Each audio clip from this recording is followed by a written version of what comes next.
These are the words Moses spoke to all Israel across the Jordan in the wilderness, in the Arabah opposite Suf, between Paran and Tophel, Laban, Hazeroth, and Di-Zahab. It is an 11-day journey from Horeb to Kadesh Barnea by way of Mount Seir. In the 40th year, in the 11th month, on the first of the month, Moses told the Israelites everything the Lord had commanded him to say to them. This was after he had defeated Sihon, king of the Amorites, who lived in Heshbon, and Og, king of Bashan, who lived in Ashtaroth at Edrei. Across the Jordan in the land of Moab, Moses began to explain this law, saying, The Lord our God spoke to us at Horeb. You have stayed at this mountain long enough. Resume your journey and go to the hill country of the Amorites and their neighbors in the Arabah, the hill country, the Judean foothills, the Negev and the seacoast, to the land of the Canaanites and to Lebanon as far as the Euphrates River. See, I have set the land before you. Enter and take possession of the land the Lord swore to give to your fathers Abraham, Isaac, and Jacob, and their future descendants. I said to you at this time, I can't bear the responsibility for you on my own. The Lord your God has so multiplied you that today you are as numerous as the stars of the sky. May Yahweh, the God of your fathers, increase you 1,000 times more, and bless you as he promised you. But how can I bear your troubles, burdens, and disputes by myself? Appoint for yourselves wise, understanding, and respected men from each of your tribes, and I will make them your leaders. You replied to me, What you propose to do is good. So I took the elders of your tribes, wise and respected men, and set them over you as leaders, officials for thousands, hundreds, fifties, and tens, and officers for your tribes. I commanded your judges at that time, Hear the cases between your brothers, and judge rightly between a man and his brother, or a foreign resident. Do not show partiality when deciding a case. Listen to small and great alike. Do not be intimidated by anyone, for judgment belongs to God. Bring me any case too difficult for you, and I will hear it. At that time I commanded you about all the things you were to do.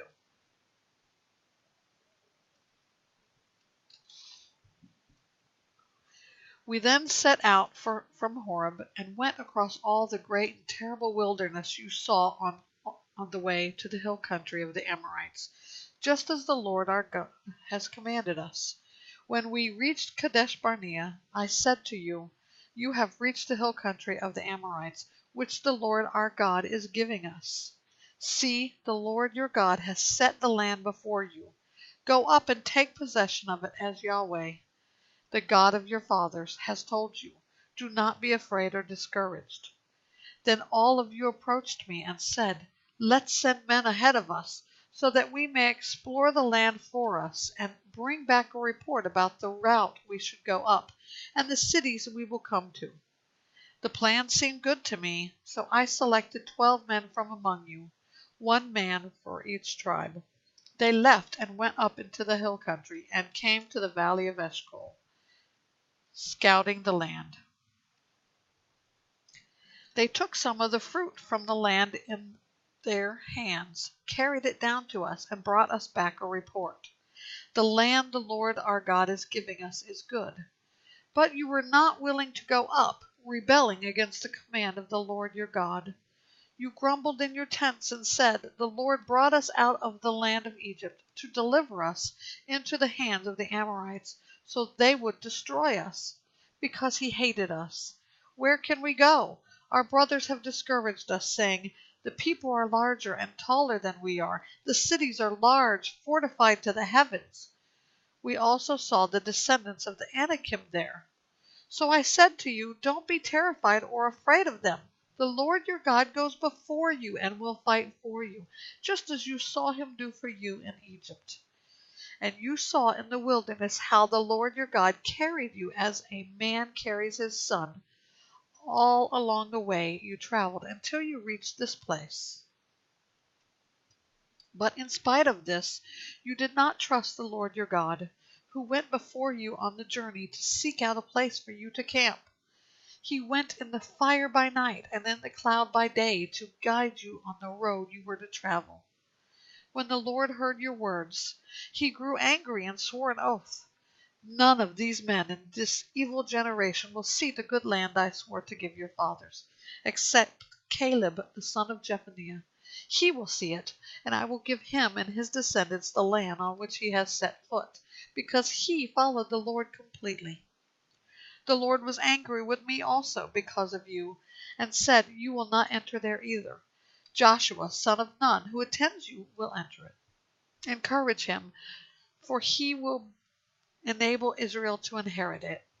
Your little children, whom you have said would be plunder, your sons who don't know good from evil, will enter there. I will give them the land, and they will take possession of it. But you are to turn back and head for the wilderness by way of the Red Sea. You answered me, We have sinned against the Lord. We will go up and fight just as the Lord our God commanded us. Then each of you put on his weapons of war and thought it would be easy to go up into the hill country. But the Lord said to me, Tell them, don't go up and fight, for I am not with you to keep you from being defeated by your enemies. So I spoke to you, but you didn't listen. You rebelled against the Lord's command and defiantly went up into the hill country. Then the Amorites who lived there came out against you and chased you like a swarm of bees. They routed you from Seir as far as Hormah. When you returned, you wept before the Lord, but he didn't listen to your requests or pay attention to you. For this reason, you stayed in Kadesh as long as you did.